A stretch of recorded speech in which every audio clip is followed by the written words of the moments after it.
Bueno, continuamos con las clases de escatología.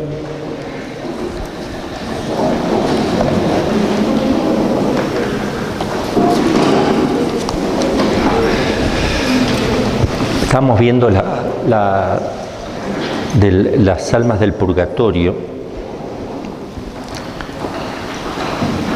Habíamos llegado a un punto que se llama cuestiones complementarias, que son muy importantes. Son cosas que nos interesan muchísimo porque aquí entra la psicología de las almas separadas, cómo van a vivir eso, cómo lo viven. También entra la relación que tenemos nosotros con ella y ellas con nosotros. Con relación a las penas, vamos a distinguir siempre entre culpa y pena. Esto es muy importante, lo voy a escribir porque por lo general suelen confundir los dos términos. La culpa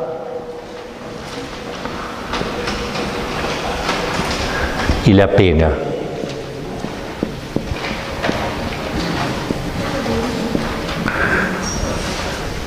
Esto, que es la culpa, se puede borrar por el sacramento de la confesión siempre, completamente, pero hay que reparar. La pena debida por una culpa, o pecado si quieren,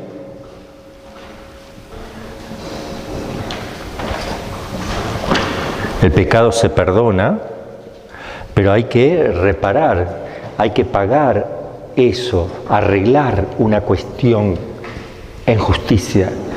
Un ladrón que le quita, roba un banco y se arrepiente, le van a decir, bueno, está bien, te vamos a perdonar, pero devuelve el dinero, primero, en justicia.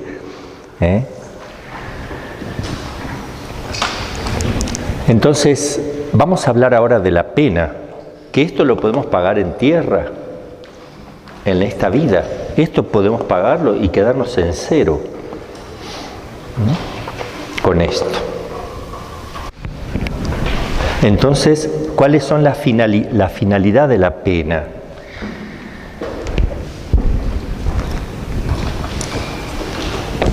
Nosotros tenemos los pecados mortales y los pecados veniales. Si uno muere en pecado mortal, no puede ir al cielo. Voy a ser muy simple. Si muere en pecados veniales, pero no mortales, sí puede ir al cielo. Ahora hay personas que mueren con el pecado venial confesados también, o no, porque no se confesaron. No sé, acaba de enojarse uno con una persona un poco ahí, o criticó a otro en algo chiquitito, obviamente, pecado venial, y lo criticó y quedó ahí. No lo confesó, entonces es distinto. Si tú confiesas un pecado venial y no, es distinto. No es obligatorio, pero es distinto. Entonces hay personas que mueren con pecados veniales que no se arrepintieron y por tanto se borra porque la misma gracia de Dios que ya tienen, porque mueren en gracia, no mueren en pecado mortal, esa misma gracia de Dios, de la cual en el momento de morir actúa rechazando todo pecado, porque estás en gracia, por tanto rechaza el pecado venial también. Así lo enseña Santo Tomás. Pero si tú estás en pecado mortal, ni siquiera rechazas el pecado mortal, ni siquiera vas a rechazar el venial. Pero ¿qué pasa?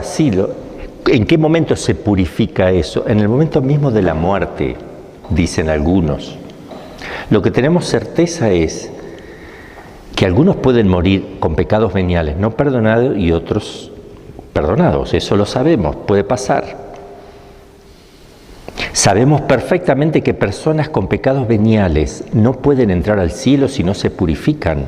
Primero, si no se perdona ese pecado venial y si no purifica la pena que corresponde también al pecado venial.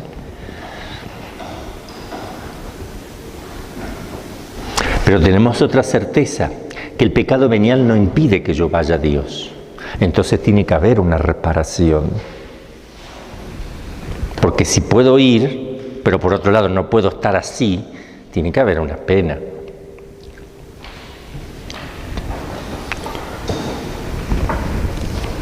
Se pusieron distintas teorías acerca de en qué momento se purifica uno, en qué momento se perdona ese pecado venial, decíamos, ¿no es cierto? Santo Tomás cree que en el momento de la muerte el mismo estado de gracia hace que uno rechace ese pecado, que no, en el momento mismo de la muerte, en el momento que se separa el alma del cuerpo.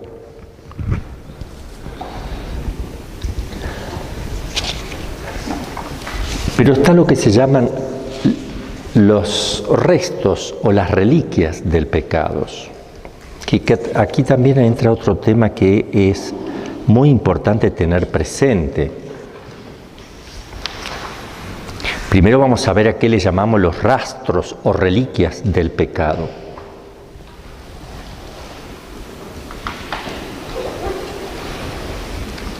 Y Santo Tomás lo explica diciendo, cuando el pecado mortal es remitido por la gracia, es decir, cuando es borrado por la gracia porque uno se arrepintió, cuando el pecado mortal se aniquila por la gracia de Dios, el alma no está ya en estado de voluntario alejamiento de Dios, se hace amigo de Dios por la gracia. Pero puede quedar en el alma una disposición defectuosa, algo queda, que la inclina hacia las cosas creadas. Hay rastros, restos, reliquias. Esta inclinación desordenada se encuentra incluso en el pecado venial, que es compatible con la gracia. Es decir, una persona habla mal del otro, lo criticó y se acostumbró, se acostumbra. Lo criticó y le dolió un poco, pero lo dejó. Al otro día lo va a hacer y ya no le va a molestar tanto.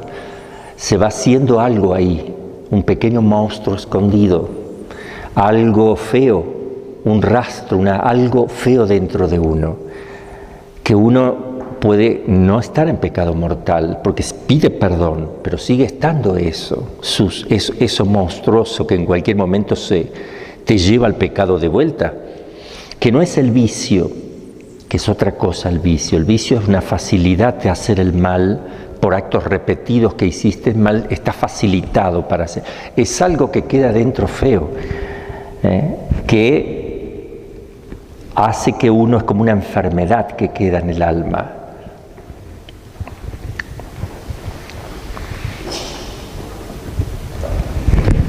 La gracia disminuye mucho esto, pero no lo quita del todo. Así como el fomes peccati, que son los primeros movimientos que surgen en el alma hacia el pecado, los primeros movimientos pueden reducirse casi hasta extinguirse, pero no se puede extinguir, porque eso es del pecado original que me mueve hacia el desorden. Pero lo puedo llevar a raya hasta tal punto que casi no lo noto. De tanta virtud que uno tiene, ya no lo nota, pero está. En cualquier momento se destapa si no tienes cuidado. Son los primeros movimientos. Un día de ayuno estás haciendo ayuno a las 4 de la tarde, ya llevas bastante tiempo y se siente el aroma de las pizzas de la noche que están preparando y hay algo agradable, algo que me lleva y me puede producir saliva en la boca, es decir, hasta biológico. Entonces es una inclinación, aunque esto es natural, no es pecaminoso porque uno tiene hambre, pero podría ser pecaminoso. Tratándose de algo pecaminoso, comer fuera de horarios. Viene el primer impulso y uno dice no, Pero ese primer impulso es una inclinación al fomis peccati. Eso se puede contener menos, hasta que puede casi desaparecer, o desaparece conscientemente, ya no lo tengo. Pero cuidado que en cualquier momento se va a dar la posibilidad, no hay nadie en la comunidad, nadie va a notar que una uva falta, que hay 500 uvas, una no. Y bueno, y te vas a justificar diciendo es que estoy medio mareado, tal vez mi presión ha bajado, no sé, te la vas a comer fuera de horario. El fomis peccati, la inclinación al mal. Pero no estamos hablando entonces del fomis peccati, no. Esto es de la naturaleza heredada por nuestros padres, está en la naturaleza como secuela del pecado original. Acá estamos hablando de restos o reliquias de tu pecado personal que haces.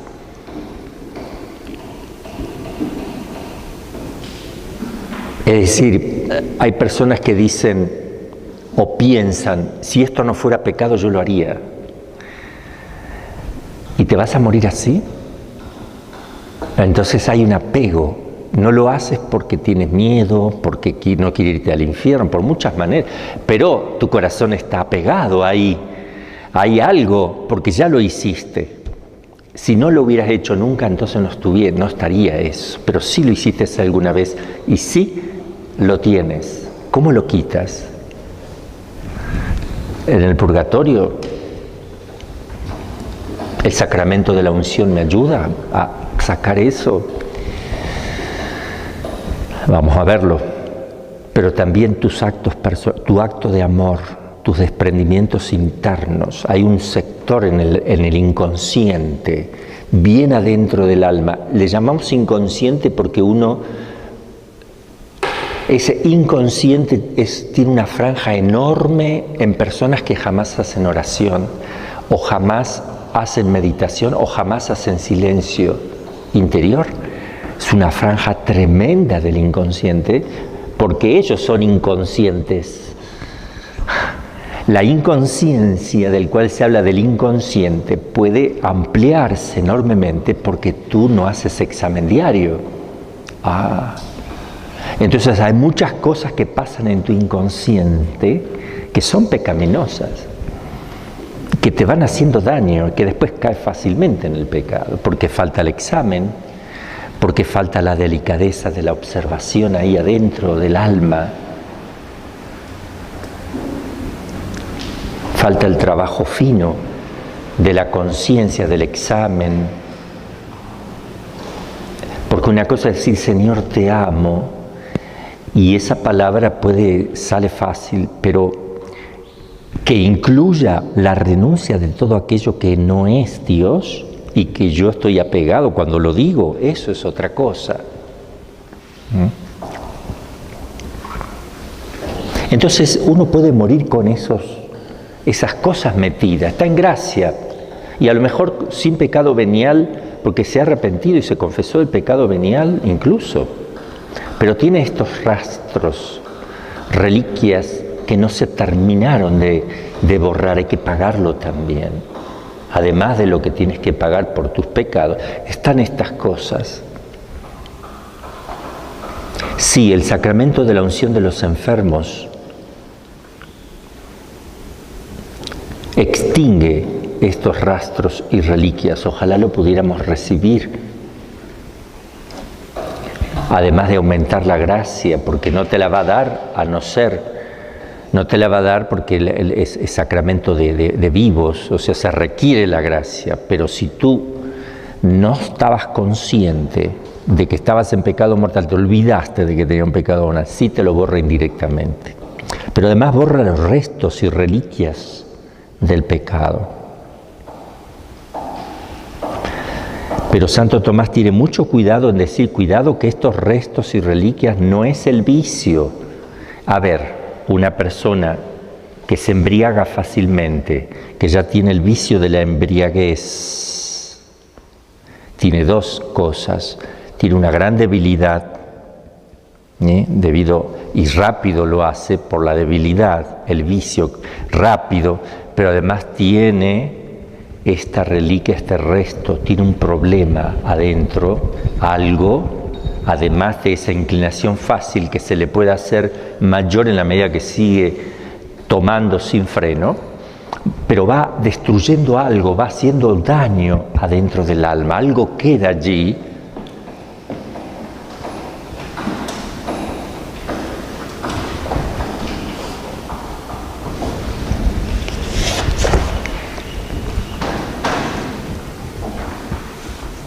Por eso el sacramento de la unción robustece el alma del enfermo y le ayuda a resistir a esa inclinación al pecado también y extirparlo, pero no suprime los malos hábitos tuyos, que es otra cosa, los vicios que puedan, siempre tu tendencia no la va a sacar, porque si después no te recibiste la unción, no pasó nada, vuelves a ver el alcohol, tienes que luchar. Te quitó el afecto desordenado, te lo sacó, pero esa inclinación fácil al pecado, que se te facilita en ese punto, no te lo quita. Son dos cosas, una mancha y una inclinación. Esa enfermedad, mejor dicho, y la inclinación, eso enfermizo que está dentro en tu alma, es lo que te quita el sacramento. Bueno,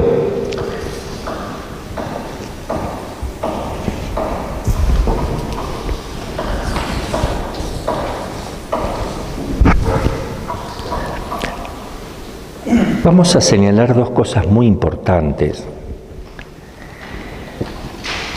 Los que vivimos en la tierra podemos apresurar la extinción de este reato de pena con oraciones y sufragios, que vamos a ver después cuáles son.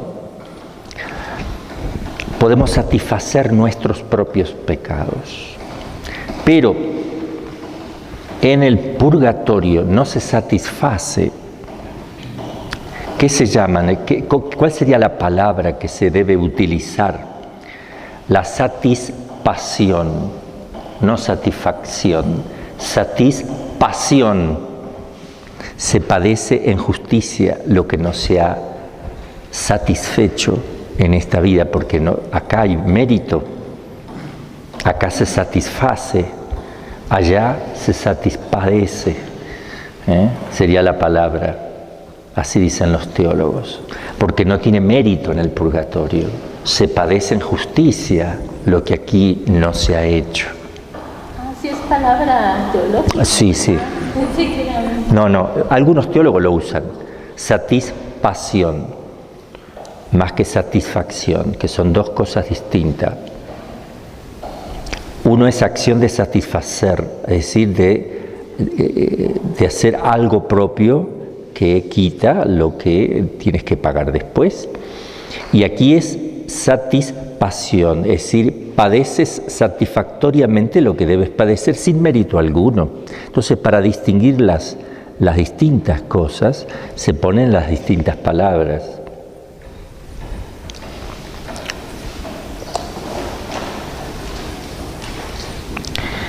Ahora, hay acciones voluntarias e involuntarias. En el purgatorio, va un alma al purgatorio. ¿Es voluntario? ¿Él quiere ir al purgatorio o tiene que pasar sí o sí? Es justicia. No se ofrece libre y voluntariamente a ir al purgatorio. Es justicia. No puede no ir. Entonces, ¿es voluntario o no voluntario? Bueno, estrictamente hablando no es voluntario, pero puede transformarse en una acción voluntaria si uno acepta eso, con un corazón dispuesto. Y eso es lo que sucede, porque todas las almas lo aceptan y lo quieren y lo desean, porque ven su conveniencia. Entonces es voluntario desde este punto de vista, que las almas aceptan, que lo desean, que lo quieren, porque ven la necesidad, no quieren acercarse a Dios para ensuciar, O sea, no lo pueden ensuciar a Dios, pero saben, inmediatamente se ilumina el alma, se ilumina el entendimiento y saben perfectamente lo que son ellas y lo que es Dios y que están llamadas a esa unión tan íntima. Entonces dicen, no puedo ir con esta ropa sucia. Si esto nos pasa a nosotros en el mundo en que vivimos, que son cosas temporales, si caemos en un lodo, en un fango o en un pozo de desechos y vamos a una fiesta donde íbamos a estar con el Papa y las grandes autoridades, ¿y qué hacemos? ¿Volvemos y nos bañamos o seguimos el viaje? Y no, yo vuelvo y me baño, aunque pierda un poco de tiempo, no puedo ir así. Entonces, mucho más aquí. Entonces, eso que es involuntario, uno voluntariamente, así es. El martirio es, alguno no es que uno va y dice, yo quiero, a ver, ¿cómo puedo hacer para que me maten por Cristo? ¿No? Pero uno lo desea, pero no se expone porque sería temerario. Es temerario exponerse voluntariamente para eso, porque uno dice, yo quiero, porque ten cuidado, porque si está la soberbia detrás, si es temeridad, la soberbia está, si está la soberbia vas a claudicar, porque no estás movido por el amor a un ser superior, no tienes la gracia, tienes tu deseo, pero no es el de Dios. Entonces es muy difícil que en el momento esté la fortaleza que Dios te da, no la vas a tener. Vas a salir corriendo.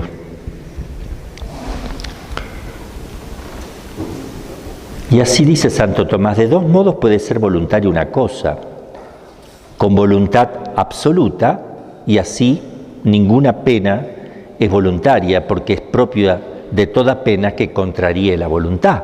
Entonces, en ese sentido, absolutamente no. Otro modo es voluntad condicionada, como la quemadura es voluntaria para alcanzar la curación de una llaga o la operación. La quiero, pero condicionada a que quede bien de salud. Y en este sentido pueden presentarse dos cosas. El primero ocurre cuando por la pena adquirimos algún bien y así la misma voluntad quiere y busca la pena porque sabe que es un bien, como aparece claro en la satisfacción, o al menos la aceptas libremente y no quieres verse libre de ella, como acontece con el martirio. Uno no quiere verse liberado en el momento, no, porque ve el beneficio enorme. El segundo es cuando la pena misma no nos acarrea ningún bien, pero es la condición indispensable para alcanzar alguno, como ocurre con la muerte, y entonces la voluntad no busca la pena y quisiera verse libre de ella, pero la soporta. Por ello se dice que esta pena es voluntaria. En este sentido, la pena del purgatorio son voluntarios, en ese sentido. A ver, entonces tenemos tres formas de voluntariedad, sería. Una es absoluta, ahí no.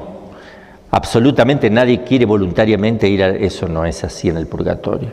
Y la condicionada tiene dos formas. Puede ser voluntad condicionada. ¿Por qué está condicionada? Está condicionada porque es un bien para mí, obvio, y yo no puedo presentarme así delante de Dios.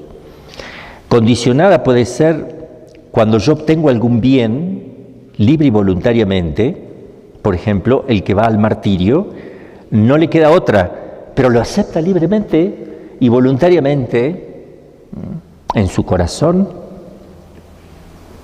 O si no, podría ser voluntario cuando no te queda otra absoluta, como cuando simplemente te mueres, no buscas la muerte ni la aceptas, sino que simplemente te mueres, no te queda otra, pero también la aceptas. Siempre está dentro de lo que es la voluntad, pero son distintos grados. Respecto del purgatorio, en esta vida los sufrimientos son mucho menos graves, así lo enseña Santo Tomás de Aquino, porque hay una verdadera satisfacción expiatoria. En cambio, en el purgatorio se sufre más, incomparablemente mayor, pero sin el mérito incluso. Por eso, si las almas del purgatorio pudieran volver a la tierra, se entregarían con ardor a una vida de penitencia voluntaria para evitar el terrible tormento del purgatorio.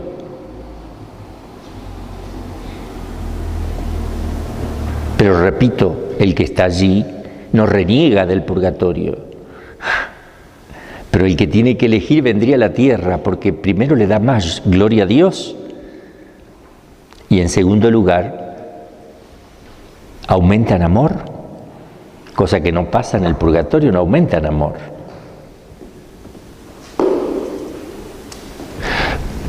¿Cuál es la última disposición? A ver, se separa el alma del cuerpo, se separa. ¿Cuál es esa última disposición del alma?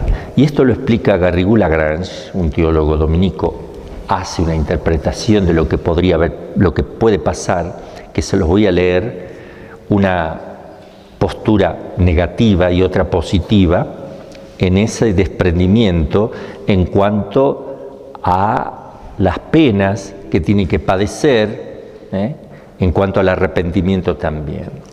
Y voy a leer, estoy en la página 164, ¿cuál es la última disposición para la entrada en el cielo? Justamente antes hay en las almas del purgatorio una disposición casi última a la entrada del cielo. ¿En qué consiste? Puede ser caracterizado negativa y positivamente. Perdón, es la disposición no para pasar de aquí al otro lado, sino para pasar del purgatorio al cielo, la última disposición del alma. Porque cuando el alma le va quedando poco, menos, ¿sufre más o sufre menos? Desde un punto de vista, como le falta poco, ya es como cuando uno va a hacer un viaje. Estás ansioso cada vez más cuando falta menos, pero el dolor y toda la purificación pareciera que es menor. Entonces, lo que es la pena de daño y la pena de sentido, la de daño es entre comillas, porque no es la pérdida de Dios, sino que es la postergación. Eso pareciera que se incrementa, ¿no? Bueno, vamos a ver aquí. Negativamente, esta disposición excluye todo pecado. Es decir, el alma del purgatorio que está ya por entrar de Dios está excluyendo absolutamente todo, no queda nada. Por leve que sea, toda inclinación viciosa o huella de pecados remitidos, toda pena debida al pecado, porque el alma ha alcanzado su meta. Esta está asimismo perfectamente purificada. Es el ingreso a la santidad definitiva. Positivamente, esta disposición se realiza en diversos grados, porque hay varias moradas en la casa del Padre Celestial, pero exige siempre una fe firme, una sólida esperanza, una ardiente caridad, un deseo intenso de Dios. Es cierto que el don tan elevado de la visión beatífica no puede ser concedido sin este vivo deseo. Es decir, aumenta un deseo tremendo de Dios, tremendísimo. Porque el deseo es el inicio del amor. Sin él, el alma no estaría aún dispuesta para ver a Dios. Si no lo desea, imagínense, hay personas que no desean a Dios en este mundo. Acá es todo lo contrario.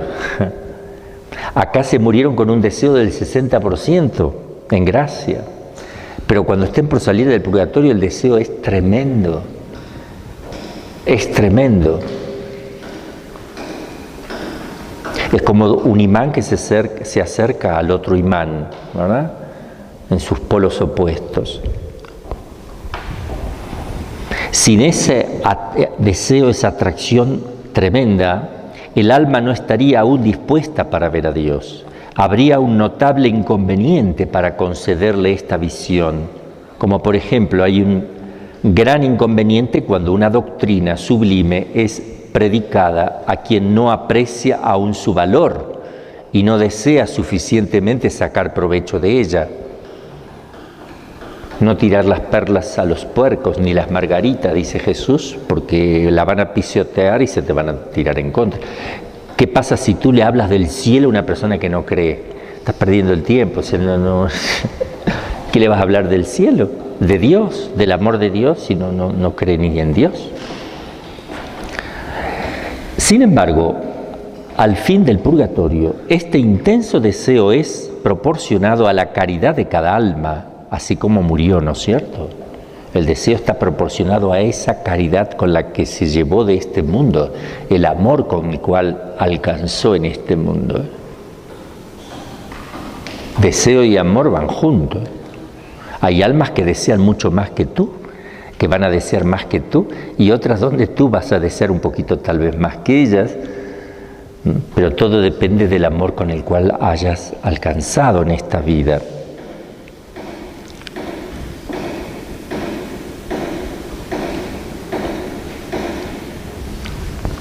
Algunas tienen 20 talentos, otras 10, otras 5, otras menos, pero en todas hay un vivo deseo de Dios, según la medida del don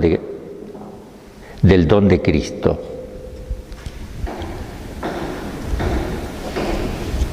Cada uno a su manera llega así a la edad perfecta, a medida de la estatura de Cristo, dice San Pablo.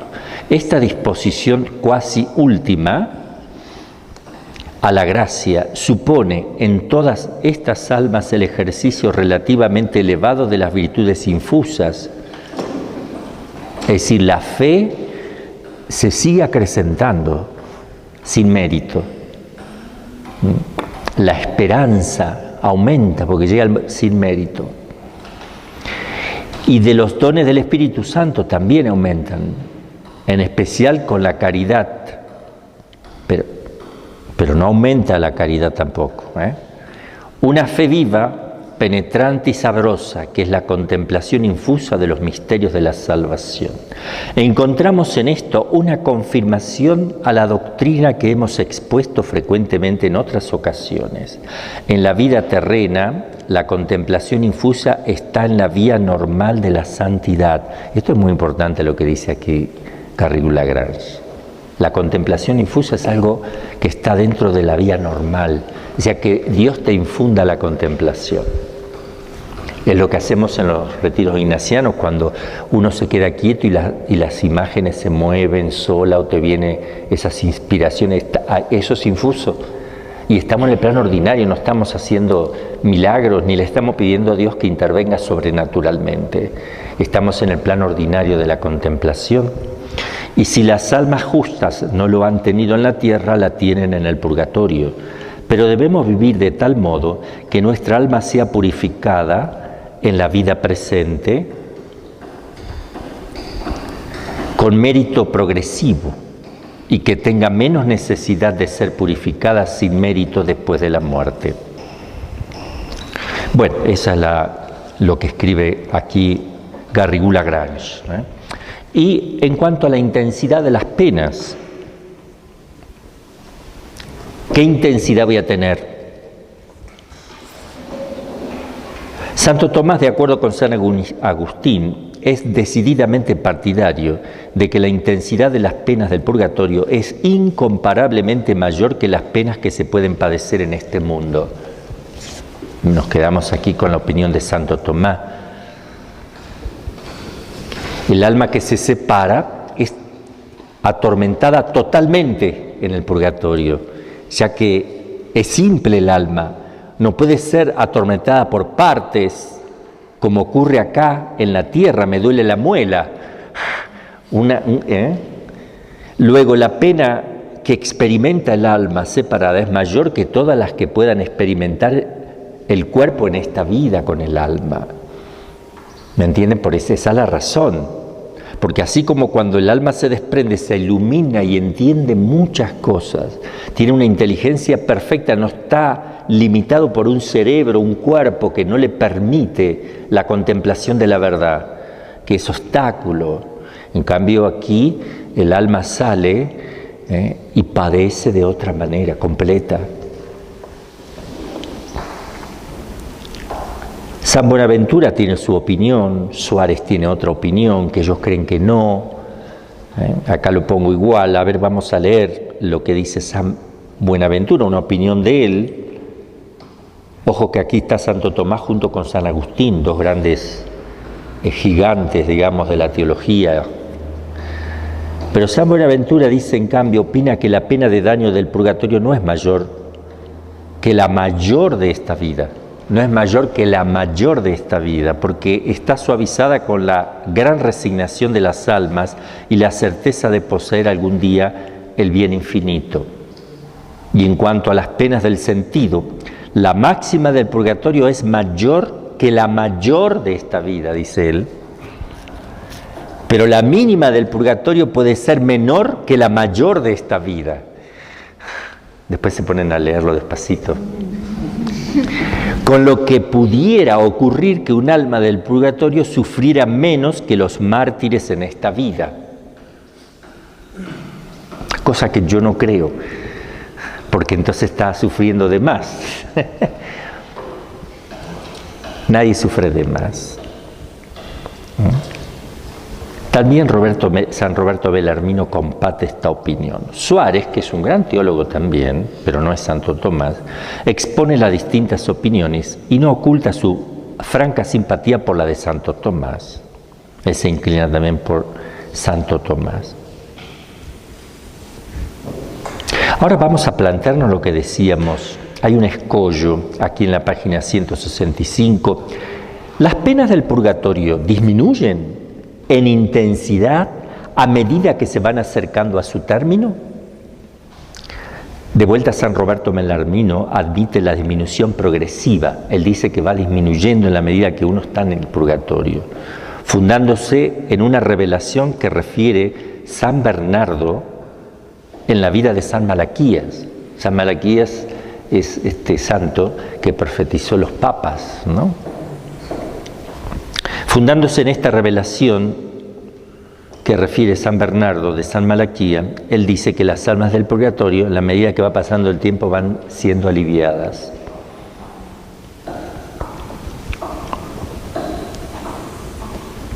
También tenemos en cuenta que el purgatorio no se mide por el tiempo, sino por el evo, aunque sí se asemeja. Entonces va disminuyendo, nos quedamos con eso, pero atención que no es tan simple. ¿Qué disminuye? Porque hay dos cosas, la pena de daño y la pena de sentido. O sea, la de daño entre comillas, repito, porque solo la de daño estrictamente hablando se da en el infierno. Aquí es la postergación. Yo creo que disminuye la purificación de aquellas cosas que tú no has purificado aún, va disminuyendo, pero va aumentando el profundo dolor de no poseer a Dios, porque el deseo que va creciendo de Dios hace que duela más la ausencia del amado que cuando hay menos deseo. Es un poco cuando uno va a su casa y está llegando y se apura para llegar porque quiere ver a su familia. Le va a pasar cuando le vaya a tocar. A mí me ha pasado, era más chico, bueno, hasta uno se trastabilla porque va rápido y va transpirado con la maleta, no importa, o el bolso, no importa, sigue igual, va ansioso en la medida que se va acercando. Y después ya está, se aflojó. Pero sí yo creo que están las dos cosas. Vamos a ver la desigualdad de las penas. ¿Yo tengo que padecer igual que tú?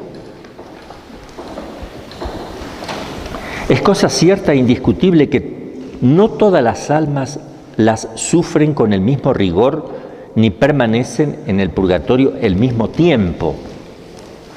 Depende todo de la calidad y cantidad del reato contraído por el alma, el reato de pena, es decir, la cantidad de cosas que no reparaste,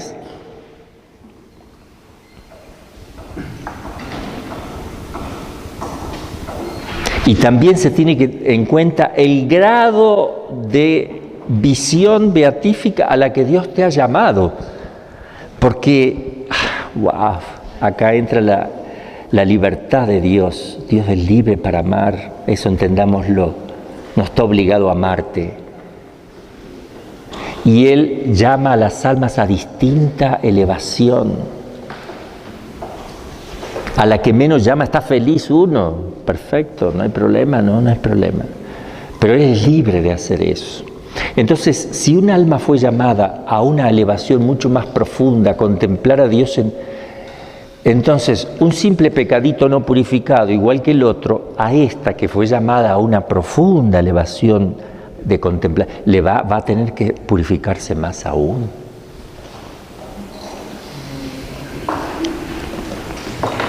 Entonces, en el pecado hay que distinguir la gravedad o cantidad de culpas y la radicación también de esa culpa en la voluntad. Está muy erradicado. Es decir, robaste, pero eso está bien metido en ti. Has robado muchas veces y cosas grandes. También hay que tener en cuenta eso. La radicalidad en la cual se ha metido en el alma. Entonces la acervidad, acervo, profundidad de la pena responde propiamente a la cantidad de la culpa. La gravedad de la pena que tienes que padecer va en relación a la gravedad de la culpa. Mataste a tu madre. Otro mató a otro que no conocía. Bueno, un ejemplo. La pena va en relación a la culpa. Y la prolongación, o sea, la gravedad de lo que tienes que padecer es la gravedad de la culpa. Pero la cantidad de tiempo, la prolongación, responde a la radicación de la culpa en el sujeto. Está tan metido el pecado de asesinato en ti. Entonces, eso que está metido en tu alma, bien profundo, eso se paga con el tiempo que te toca en el purgatorio. Pero la gravedad de la purificación es la gravedad de la culpa. ¿Me entienden? Perdón que me regrese mucho antes de Vas a tener que preguntar porque estamos filmando en vivo para mucha gente. Ponte eso y haz la pregunta para que la gente escuche. Te están escuchando 7 millones de personas de distintos países, para que estés tranquilo.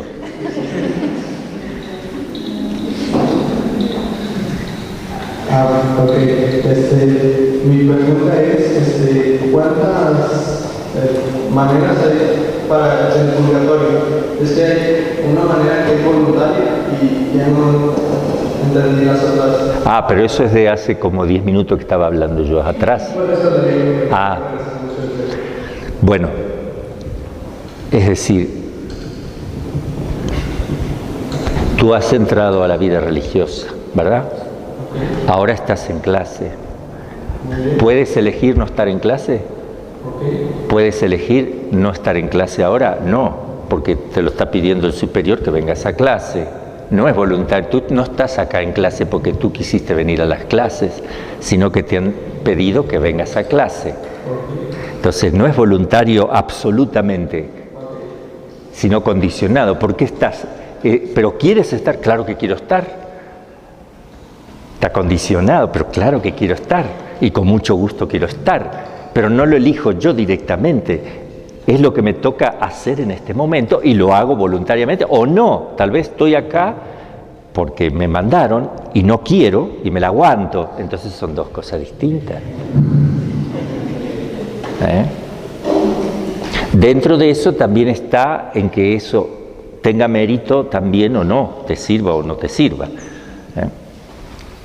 ¿Ok? Pero no me quiero, ahora que pasamos, ya vamos a seguir con este tema ahora que es otro temita. Sí.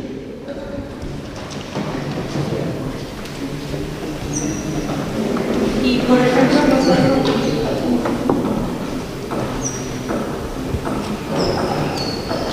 Y ahí entra, por ejemplo, la iglesia, la intercesión para que... Ya vamos a pasar a ese punto. Ahora vamos a ver todo lo que hace la iglesia, lo que hacen las indulgencias, todo. No me voy a adelantar porque si no voy a mezclar todo. Ahora estamos viendo dos cosas.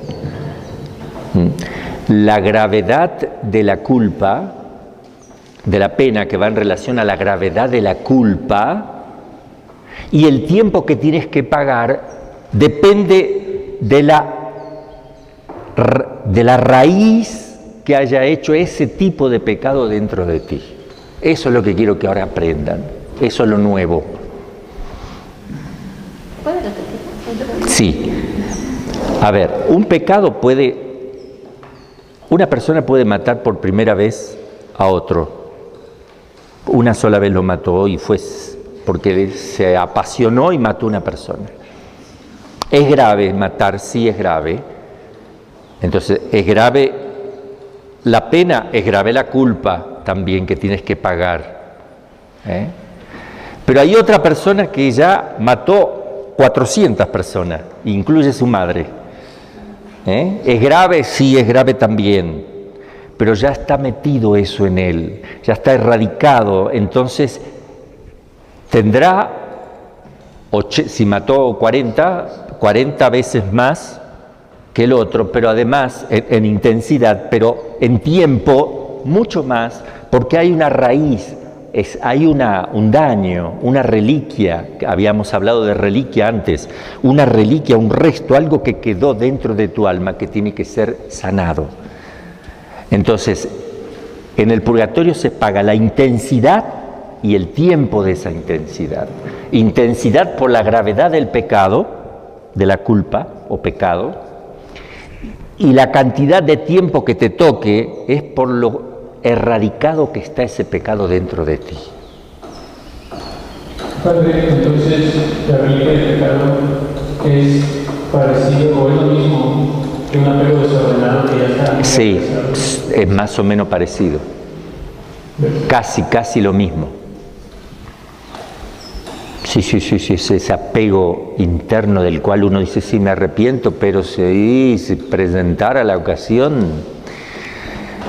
Es como quien no quiere comer, no voy a ofrecerle un dulce al Señor como penitencia, un caramelo. ¿Se dice caramelo acá en México? Un caramelo. No lo voy a comer. Solo lo voy a sentir el aroma de menta que tiene y un poquito la lengua. Bueno, esa persona está pegada, hay algo adentro de ti, ¿me entiende? Que no le permite tener la libertad, la soltura, hay algo. Si pudieras, es más, hasta a veces podrías tú desear que hoy no fuera viernes. Como qué lástima que hoy es viernes, y como no es domingo. ¿Cuándo viene la próxima solemnidad? ¿Cuándo un hermanito cumpleaños o una hermanita para que haya un pastel? ¿Qué cosa podemos festejar? Son cosas que reclaman adentro de nosotros, que es bueno combatirlas. Son los primeros movimientos que uno tiene que ver ahí, qué cosas hay dentro de uno. Eso se analiza en el examen particular, que se hace todos los días, 2 veces al día, pero en el examen para la confesión se ven los pecados concretos. Acá en el examen diario se ven las tendencias que quieren, porque no son pecados, pero se viene un huracán y tienes que detectar que hay un huracán que en algún momento se va a destapar, un tornado, un tsunami que está por venir, tienes que conocerlo y tienes que trabajar. Hay pequeños sismos que puede provocar un volcán, como el de las Islas Canarias ahora. No sé si sabían, en las Islas Canarias un volcán tremendo, activo, que ya creen por meses seguir activo, tirando lava, ya va destruyendo muchas cosas. Padre, una pregunta. Así como, por ejemplo, Dios nos llama a la existencia y hay un llamado particular, vamos a como que uno no decide en dónde te puso el Señor, simplemente se descubre y se lleva. En la reparación de los pecados es lo mismo, o sea, es como de que Dios te dice cómo quiere que repares y cuánto quiere que repares, y la intensidad, o ahí la iniciativa podría ser peligrosa. Iniciativa de reparar peligrosa. O sea, por ejemplo, por lo mismo de que, digamos, A ver, lo peligroso es la imprudencia, no la iniciativa de reparar, que es una gracia, es un don de Dios. La imprudencia ya es otra cosa, ¿eh? Y la iniciativa de reparar es una cosa hermosa, es una virtud, ¿eh? La desproporcionalidad de eso puede ser lo inconveniente, pero uno puede pecar de imprudencia por exceso de amor o por falta de amor, porque imprudencia puede ser no hacer algo. Y es preferible equivocarse por exceso que por defecto, porque está seguro el amor. Hay santos que han sido imprudentes, amorosamente imprudentes, que después se dieron cuenta. Hay santos que se dieron cuenta que fueron demasiado severos, sacándose sangre con golpes en la espalda. Después se dieron cuenta que podía ser también tentación del demonio, pero se movieron por el amor. Ellos seguro, porque otros se pueden mover por amor propio, por soberbia, por aparentar, por no sé lo qué. Ya estamos hablando de otra cosa, ¿eh? Bueno, entonces, quiero que quede claro esto. La gravedad que tienes que pagar, lo grave que tienes que pagar, lo doloroso, lo tremendo que debes pagar está en proporción a la gravedad de la culpa. Pero el tiempo que se te va a dar está relacionado con la erradicación de ese pecado en tu alma, porque si es una sola vez que sucedió, es distinto que si ya está más metido dentro de ti. Por eso todo lo que se pide en la vida espiritual, todo tiene una coherencia perfecta, ¿eh? Purificar los apegos, las tendencias del corazón, todo eso es glorificar a Dios y es un bien para tu alma, que si no lo haces en esta vida, después hay que hacerlo en la otra. Para que me pregunta, en cuanto a la, usted dice que la gracia acompaña, pero no puede sanar de todas esas reliquias del pecado, que por ejemplo una persona que ha tenido una tendencia fuerte con asesinato en serie, por ejemplo. La gracia sana, pero no quita todo. No quita las reliquias 100%, basta la muerte, como dicen los santos. La gracia sana la naturaleza, pero no le quita esas cosas que tiene. Por ejemplo, si un alcohólico se arrepiente y se confiesa, sale de la confesión diciendo nunca más tomaré. Pero le queda la tendencia hasta tal punto que si le muestras un vasito, lo pones en un problema. ¿Qué quiere decir? Que la gracia no le quitó un problema. La gracia, ese don que Dios le ha dado, le permite al alma estar limpia del pecado, de la culpa, por el cual Dios está ahora habitando, pero tiene que reparar. La reparación que va a hacer en este mundo le va a ir restando esa inclinación. Si Él no lo hace, lo tendrá que pagar en el purgatorio, esa inclinación, y probablemente siga cayendo en falta. Pero sana, ayuda la gracia siempre, pero no anula las tendencias y las reliquias. En cambio, la unción sí te quita la reliquia momentánea. Pero si tú sigues, después puedes incentivar tú con tus propios defectos, deseos, puedes suscitar en ti de vuelta eso. Porque lo que hace la unción es lo que hace el purgatorio, pero acá. ¿Me entienden? Es un pequeño purgatorio acá. La unción es maravillosa, el sacramento, por eso hay que pedir la unción. No es para el que se está muriendo sí o sí, sino que el que tenga alguna posibilidad de morir en un trance, ahí ya puede pedir la unción. Pero, por ejemplo, también para forma de, pues para pagar esta pena, por ejemplo, hay pecados que ya, pues, realmente no puedes pedir perdón a la persona pues, sí, más que nada pagar de esta forma, ¿verdad? Y la forma sería, pues, la penitencia, pero la mejor sería la misa, ofrecer la Santa Misa. Ya vamos ahora a todas esas cosas, a ver cuál es la mejor, la 1, la 2, la 3, la 5, la 6, todo vamos a ver ahí. No me voy a anticipar, sí. Yo tengo una pregunta. En cuanto a la gravedad del ¿Se te escucha? la gravedad del pecado, Padre, por favor.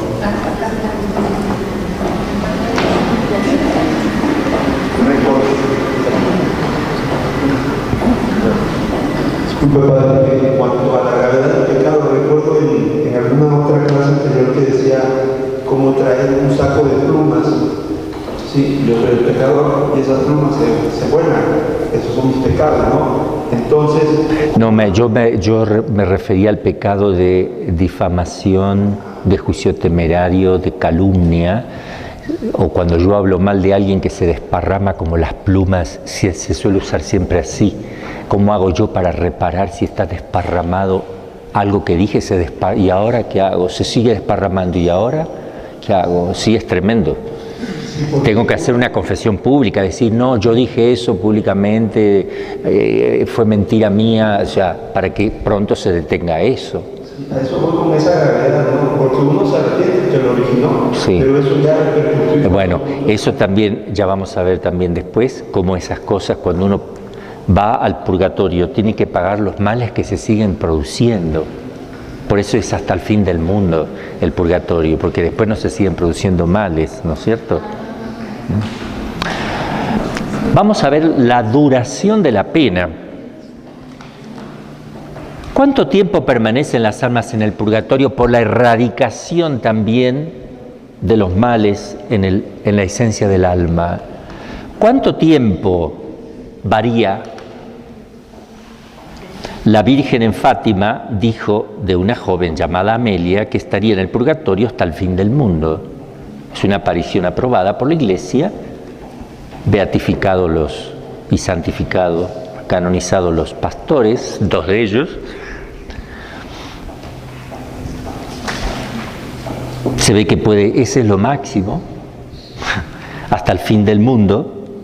La joven tenía alrededor de 18 años. Claro que es condicional, ¿no es cierto? Si alguien hace algo mientras nadie haga nada, pero después del fin del mundo nadie puede estar ya más en el purgatorio. Esta verdad de fe en teología no podrían saberlo los niños que lo han contado y que finalmente Sor Lucía escribió. Ella no podría haber sabido que es hasta el fin del mundo. Podría haber dicho siempre. Estará siempre en el purgatorio. O estará no sé qué, pero dijo hasta el fin del mundo, porque más del fin del mundo no sigue el purgatorio. Pero por otra parte tenemos el caso de Cristo que le dijo, hoy estarás conmigo. Tenemos los dos casos extremos, uno que inmediatamente va y el otro que está hasta el fin del mundo. Entonces, dentro de esos dos, el más rápido y el que más demora, tenemos una gran gama de posibilidades de distintos tiempos, que no se va a prolongar más allá del juicio. Es sentencia cierta en teología, porque Cristo dijo, e irán los malos al suplicio eterno y los justos a la vida eterna. Se desprende también esta conclusión de las palabras de San Pablo en 1 Corintios 15:42, al decir que los justos resucitarán con su cuerpo glorioso, los que no se compadece con ningún género de tormentos purificadores. Por esta razón, escribe San Agustín, nadie crea que ha de haber penas purificadoras a no ser antes de aquel último y tremendo juicio. La razón por el cual no va más allá del fin del mundo, en el juicio final pronunciará el Supremo Juez la sentencia última definitiva para todo el género humano. Y eso último y definitivo no se compagina con el estado transitorio y provisional de las almas que puedan estar aún en el purgatorio.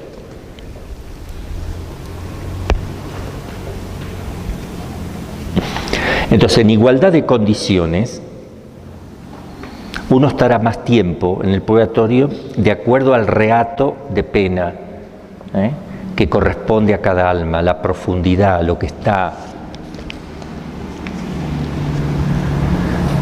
Eso lo exige la justicia más elemental.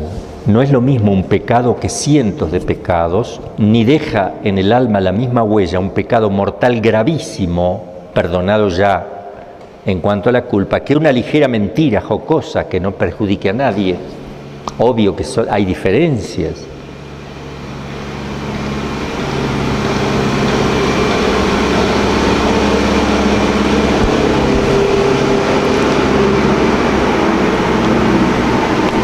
No se puede decir cuánto tiempo estaría un alma en el purgatorio. No lo podemos saber. Sería temerario decir esta alma seguro le va a tocar 3 años. No sabemos. Primero que el tiempo nuestro no es el tiempo de allí, ¿no? Ni la Escritura dice nada de esto, ni la Iglesia. Nunca dicen estará hasta tal punto. Solo conocemos el caso donde la Virgen habló de Amelia y el caso de Cristo donde canoniza al buen ladrón. Dice Garrigou-Lagrange que en el purgatorio no hay tiempo continuo, sino no hay tiempo solar, no hay horas, días ni años, hay eternidad o evo, que mide lo que hay de inmutable en la sustancia del alma, de inmutable en la conciencia de sí misma y de Dios, de inmutable, en fin, en su amor. Y existe el tiempo discontinuo que mide la sucesión de sus pensamientos y sentimientos. Este tiempo discontinuo, como hemos visto, se compone de instantes espirituales sucesivos y cada uno de ellos, de estos instantes, puede corresponder a 10, 20, 30, 60 horas de nuestro tiempo solar. Como una persona puede permanecer 30 horas en éxtasis, absorbida por un solo pensamiento, y que le parece que estuvo un segundo. No existe, por consiguiente, proporción entre nuestro tiempo solar y este tiempo discontinuo del purgatorio. Miren, las personas que entran en éxtasis creen que estuvieron un ratito y pueden estar horas y horas y horas, porque se salen del tiempo, porque el alma es como arrebatada. Sigue informando mínimamente el cuerpo, pero la parte más espiritual del alma, las potencias espirituales están metidas en Dios. ¿Cómo se mide en el purgatorio y en el cielo el evo o el tiempo de estas almas? No por el movimiento de las cosas como medimos aquí la hora, por el movimiento de la tierra, hasta que se oculta el sol y vuelve a salir, decimos un día y lo dividimos en 24, etcétera, etcétera. No es por el movimiento de las cosas que sacamos el tiempo. Allá el tiempo es por actos.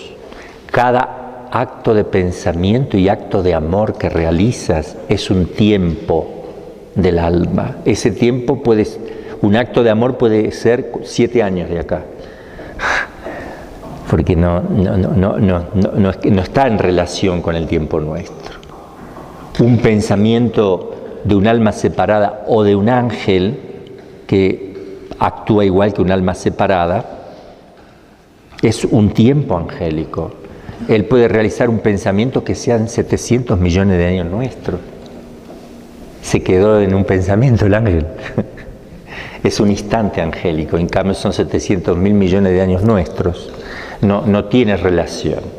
Nosotros medimos por el movimiento de las cosas materiales y allí se mide por las operaciones, cada acto de entendimiento y voluntad, del ángel y del alma separada. No hablamos del alma unida al cuerpo glorificado todavía, porque ya lo vamos a ver en la resurrección de los cuerpos. Pero el alma separada actúa analógicamente a los ángeles, que son seres puramente espirituales, el alma espiritual, puramente espiritual también, y realiza operaciones como el ángel porque conoce y ama. Y es libre.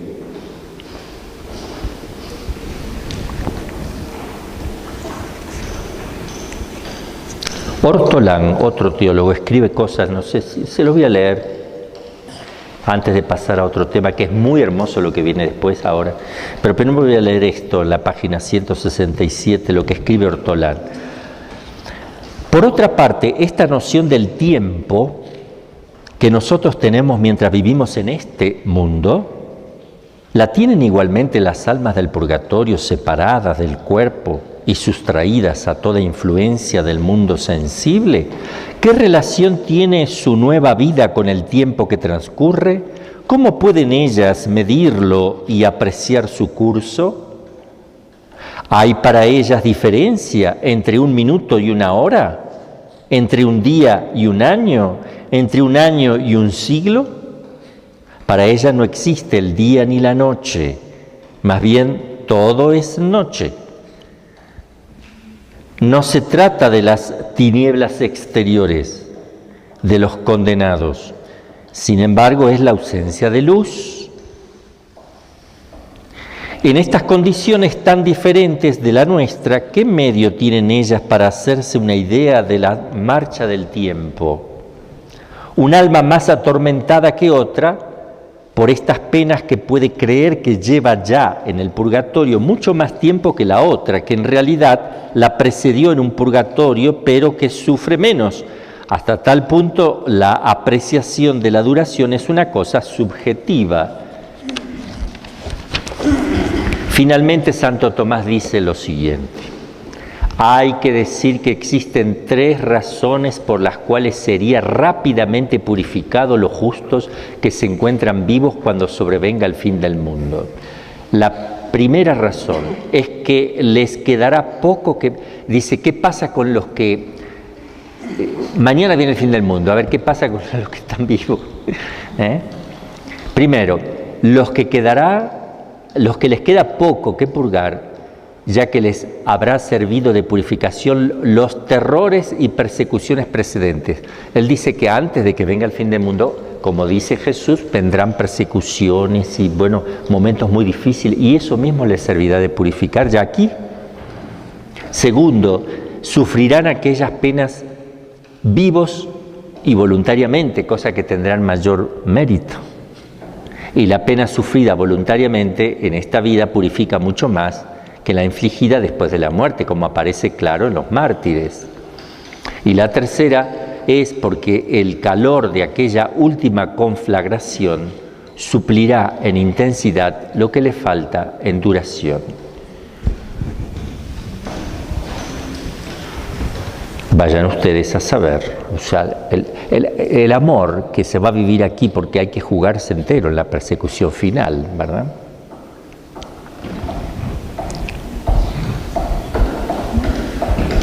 Estuvimos viendo las penas. Ahora vamos a ver el purgatorio en relación a las almas. ¿Cómo funciona psicológicamente un alma en el purgatorio? Sí. Una pregunta. En todo caso, en el fin del mundo, hay almas que no quisieron sufrir tanto o se escondieron y así, pero están en gracia. O sea, no hay mucha purificación de sus pecados. No sé, algo hará el Señor con ellas. Si se van a ir al cielo, algo va. A ver, si ellas viven en el amor, no van a estar indiferentes, madre. Si son indiferentes, ya no aman. Y si no aman, no van al cielo. Es muy simple.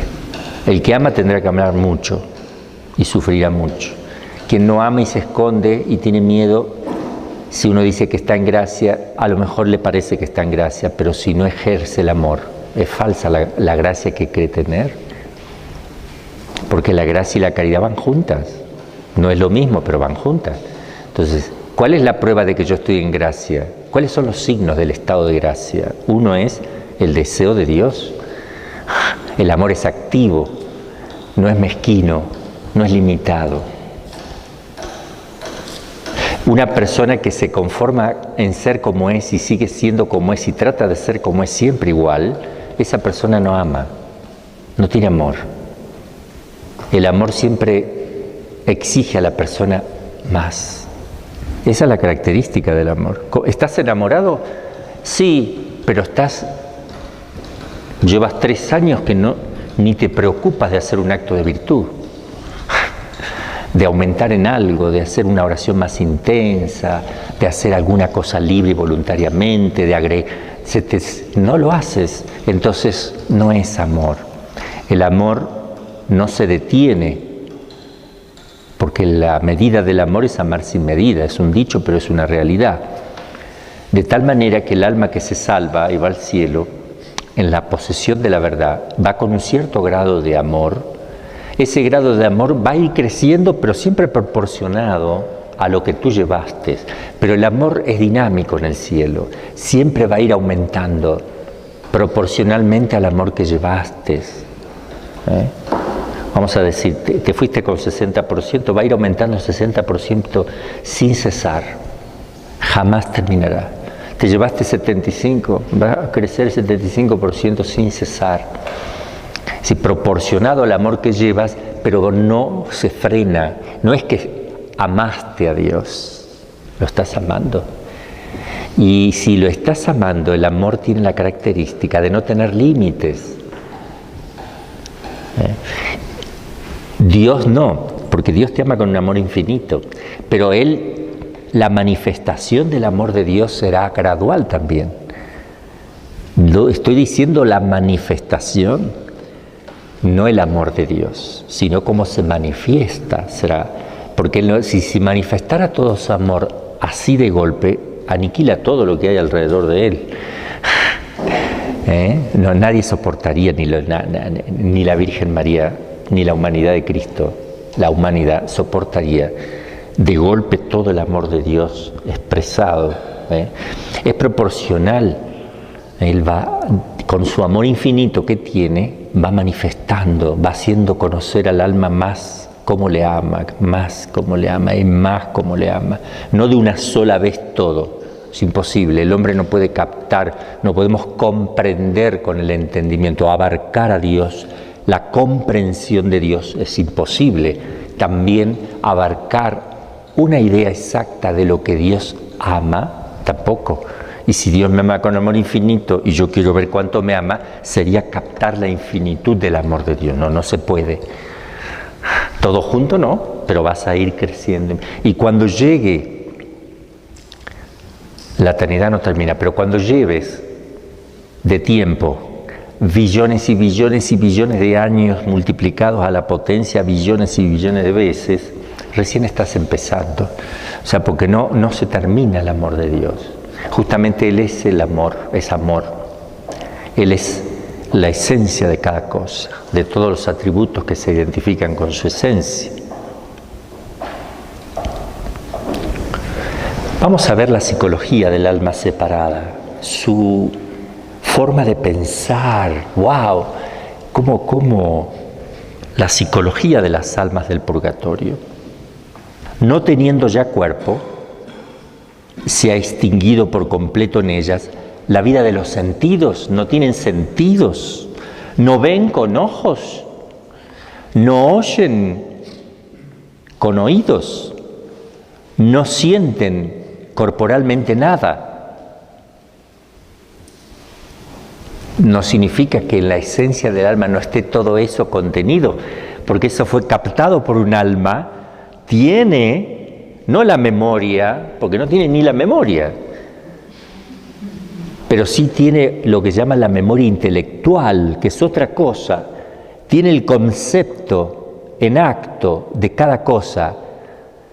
Él no puede imaginar de vuelta a su mamá, pero tiene la idea de cómo es su mamá, tiene el concepto exacto, mucho más que antes, pero no lo puede imaginar y no necesita imaginarlo. Tiene el concepto perfectísimo, no necesita imaginarlo. Cuando tenga su cuerpo glorificado es distinto, porque el cuerpo va a estar a disposición del alma con una disposición jamás imaginada. No está el pecado original para contraponer cuerpo y espíritu, así que hay una docilidad perfecta, un movimiento ágil de lo que es el alma y el cuerpo conjunto. Ahí vamos a ver lo que significa la acción conjunta entre cuerpo y alma. Ahora no sabemos lo que es. Ahí sabremos lo que es esa acción conjunta. Cristo la podía usar. Él se podía transportar al planeta que quería en un instante, estando con los apóstoles. De hecho, caminaba sobre las aguas, hacía muchas cosas. Pero él podría hacerlo. No lo hizo, pero podría haberlo hecho. No tenía pecado original. María Santísima no se hubiera imaginado que podría haberlo hecho tampoco. Yo creo que ni se lo imaginó, pero podría haberlo hecho. porque su alma y su cuerpo están en una afinidad perfecta, pero en este mundo no es un cuerpo glorificado todavía. En cambio, Cristo sí lo podía hacer. ¿Qué más? Tampoco funciona en ella la imaginación y la memoria sensitiva. No pueden imaginarse ni ellas mismas, como lo hacían en la tierra, cómo era exteriormente una persona determinada. La ciudad o casa donde vivieron no lo pueden volver a reproducir en el momento como cosa nueva. Ojo, como cosa nueva, como una nueva imagen. Ni siquiera los rasgos de la propia fisonomía de él, que él tenía en la tierra, volverlo no, se queda con la que tuvo. Así que mírate bien al espejo antes de morir.